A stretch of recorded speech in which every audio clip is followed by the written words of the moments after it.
Hi everyone. So I just shoot a kind of a short video here. On one of my previous other videos, I was having transfer case shift solenoid issues. So my truck actually, when it failed on my truck got locked into neutral. Super annoying. I was able to get it home, fortunately, to work on it, but I went out and bought a brand new, spanking new shift servo off of Amazon. Of course, I bought the cheapest one. Maybe that's wasn't such a great idea as I reflect back, because it lasted 1 month, almost to the day, and then it's just quit working. And so I took it apart, see if I could salvage any parts and get my factory one back up and running. But really, 1 month, like, give me a break. And you know, even before I rip into this thing, I was going to leave a comment. And I thought, I won't be that petty. I'll just shoot a video. So I went to Amazon and I started reading some of the comments on the part I bought. So I bought this one for 104 bucks. I couldn't even tell you what brand name it is, but for 104 bucks, it's the cheapest one they had. And the comments all over the map. Part work great, excellent product. And then you read down a little bit further, junk, quit working after a week, quit working after a month. Fortunately, I got 1 month out of it. That seems to be the golden takeaway from it. But anyways, I took it apart. Let's see what this thing's about. This is for my 2010 Dodge Ram 1500. Once again, it's a transfer case shift servo. Shifts my vehicle from two-wheel drive, goes through the four-wheel drive range once you use your knob selector inside the cab. But if yours looks anything like this, let's take it apart. So get this cap off, couple of bolts, get it out of the way. Get it out of the way, be gone. So what's waiting for you is this electrical motor right here.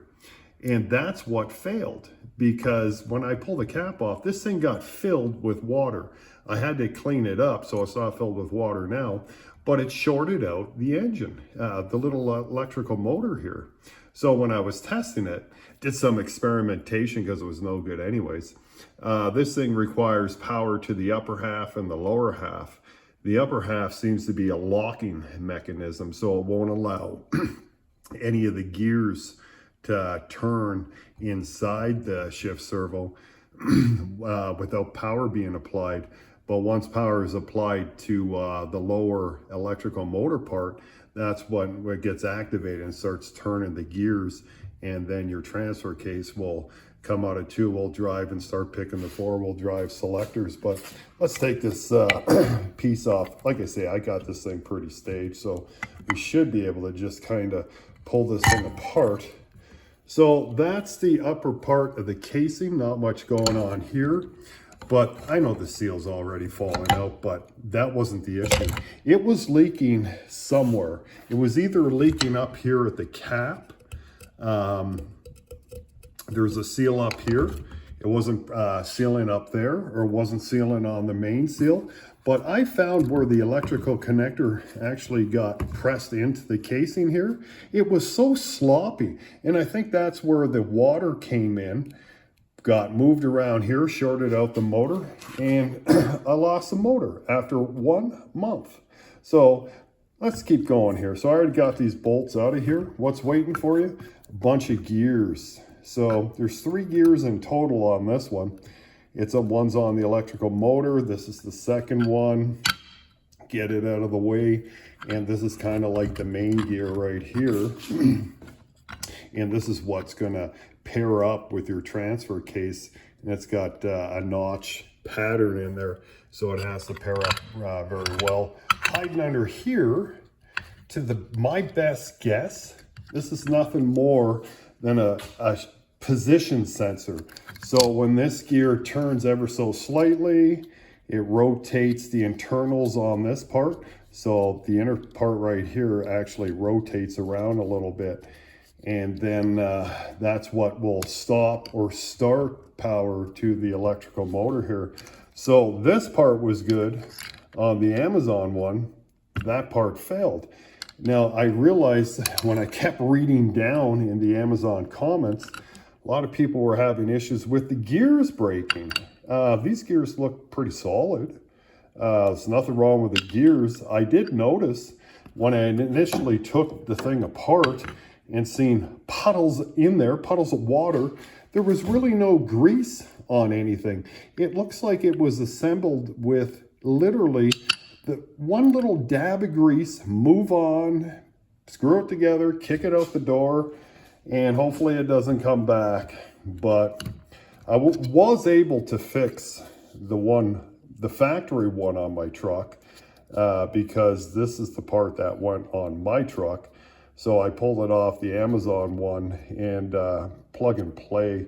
If you're going to attempt it yourself, so there's a few people out there that may have a bunch of these kicking around. You think you're going to rebuild it and get a good working one out of it.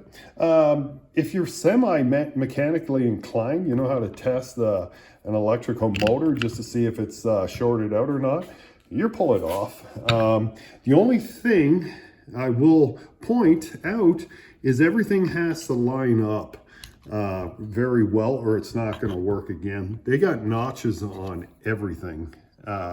There's a little pin notch here. It's got to fit into that casing down there, and everything has to line up, and that's the biggest thing. So and then that notch right there is going to line up with that notch right there. So you can see how it's very you just don't go slamming this thing together. It has to fit in where it has to fit in. And you need this tool. So this tool came with the Amazon, the one for 104 bucks that I bought. They had this little tool in it. This thing is super important if you want to go tearing into these things. Because this tool, you can see how it's got a funny notch right there. That funny notch has got to fit up with this funny notch. And once you got those notches lined up, you rotate the main gear, and then that's got to click into the housing right there on the case right here. So this gear is very important to line up using this tool. If you don't have this tool, I don't think you're going to pull it off. Somebody's going to pull it off, but it might have just been a fluke. I didn't even know these tools existed. It came with the kit, and I'm like, well, what good is this thing? And I'm like, oh, okay. Maybe on shipping, it was to keep this main gear from turning. But with it, when I tore into it, I had to have this tool to line up the main gear into the housing once all those other little notches are lined up. I hope that makes sense to someone. But anyways, I got what I paid for. $104 off of Amazon. It lasted 1 month.